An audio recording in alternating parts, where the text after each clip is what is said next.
Hello friends, ఇది last year RRB group D question. ఇదేం లేదండి, ఎక్స్ యొక్క వాల్యూ కనుక్కోమన్నారండి. ఇలాంటి మోడల్కి వచ్చేసండి 12కు ఫ్యాక్టర్స్ కనుక్కోవాలి. ఇప్పుడు 12కు ఫ్యాక్టర్స్ అనేటివి 2 6 ఉంటుంది, మళ్ళీ 3 4s ఉంటుందండి. 3 4s 12, 2 6 12. కాకపోతే ఇక్కడ ఏంటంటే ఈ ఫ్యాక్టర్స్ యొక్క డిఫరెన్స్ అనేది ఖచ్చితంగా 1 ఉండాలండి. అట్లున్న వాల్యూని మనం తీసుకోవాలి. ఇక్కడ చూడండి, ఇక్కడ 2కు 6కు మధ్యలో డిఫరెన్స్ 4 ఉంది, 3కి 4కు మధ్యలో 1 ఉంది. సో దీన్ని మనం తీసుకోవాలండి.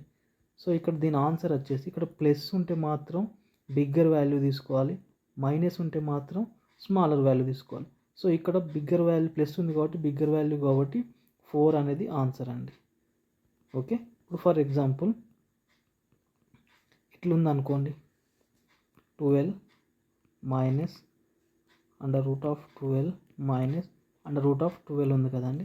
దీని యొక్క ఫ్యాక్టర్స్ ఏంటంటే 3 4 కదండి. ఇక్కడ మైనస్ ఉంది కాబట్టి స్మాలర్ వాల్యూ తీసుకోవాలి. సో దీని ఆన్సర్ వచ్చేసి -3 అండి. ఓకే, -3 వచ్చేసి ఆన్సర్ అండి.